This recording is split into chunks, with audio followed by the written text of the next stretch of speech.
Before we start, tell us where you're watching from. We love seeing our Tales Flicks family from all over the world. This is a story about a man who discovered the ultimate betrayal just hours before saying, "I do." What would you have done in their place? Let us know in the comments. My name is Leo Vance. I'm 32 years old, and I used to believe that trust was the bedrock of any meaningful relationship. It was a principle I lived by.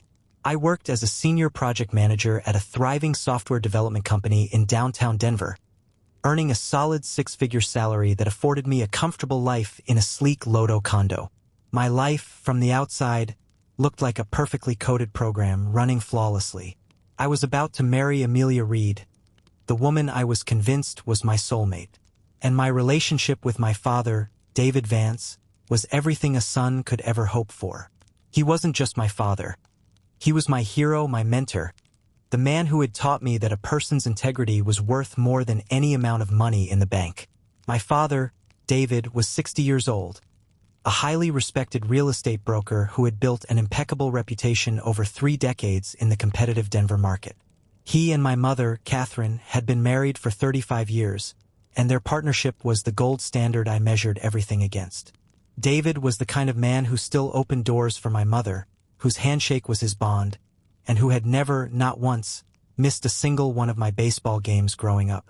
When I introduced him to Amelia 2 years ago, he welcomed her into our family with a warmth that was genuine and immediate, treating her like the daughter he never had. Amelia Reed, at 30, was a marketing coordinator for a chic boutique firm in Cherry Creek.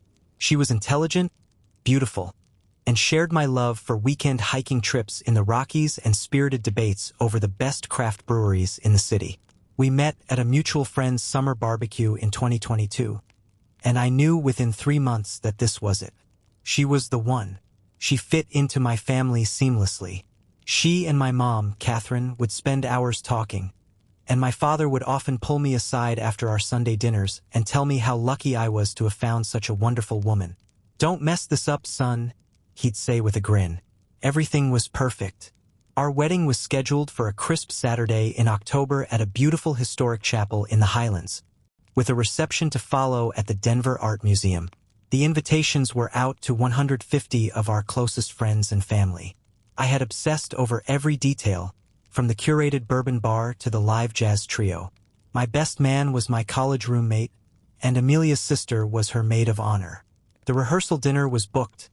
The deposit on our honeymoon suite in Kauai was paid. It was all real. The night before the wedding, I was staying at the Brown Palace Hotel with my father, a time-honored tradition. We were going over the final details, making sure everything was set. My mother and Amelia were at a different hotel with the bridesmaids, respecting that old superstition of not seeing the bride before the ceremony. David and I had ordered room service and were sitting at a small table in my suite, tweaking the seating chart. It was one of those quiet, perfect father-son moments that I imagined we'd share for many years to come. Around 10:30 that night, my father excused himself to use the restroom, leaving his iPhone unlocked on the table beside his half-empty coffee cup. I wasn't snooping. I had no reason to. But when the screen lit up with a text message notification, my eyes naturally glanced over, and what I saw sent a jolt of ice water through my veins, shattering my perfectly constructed world into a million pieces. The message was from Amelia, my Amelia, sent at 10:28 p.m. It read, "Thank you for an unforgettable night, David. The way your lips explored every part of me won't leave my mind. I can't wait for the next time. You're incredible.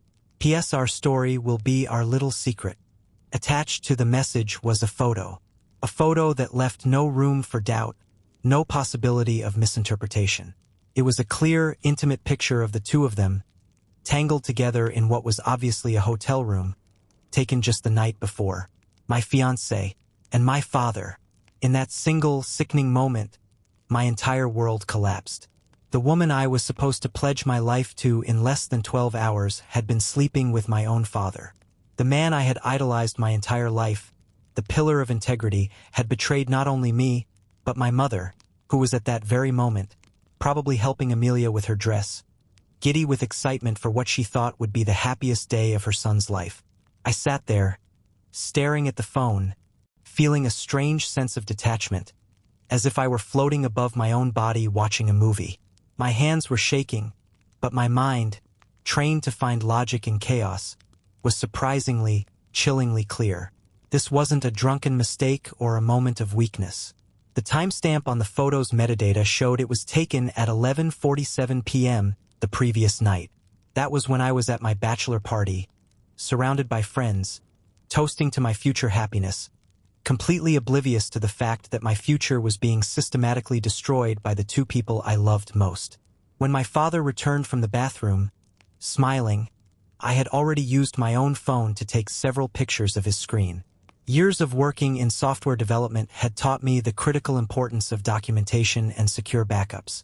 I managed to keep my voice steady, my face a neutral mask. "I'm exhausted, Dad," I said. "Think I'm going to turn in."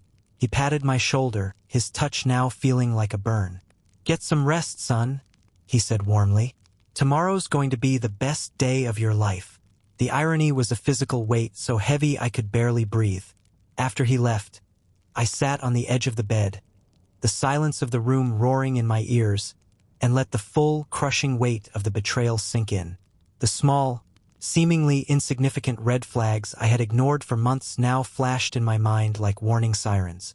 Amelia's frequent late nights at work, my father's sudden business trips to Vale, the knowing glances they'd exchange across the dinner table, the inside jokes that would make them both laugh while the rest of us were left out.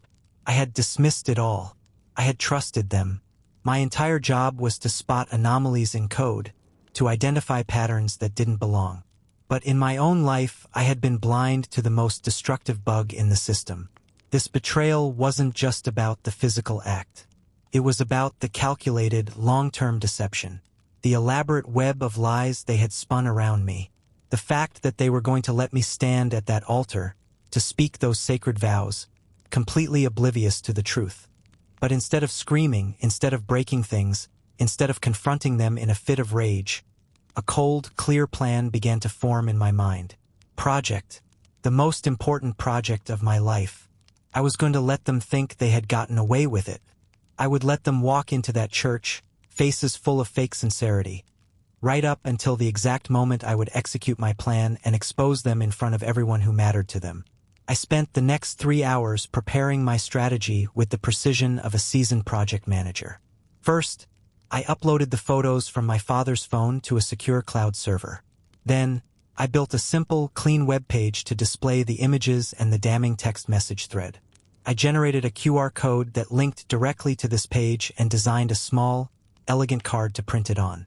It read, "Scan for a special surprise from the bride and groom."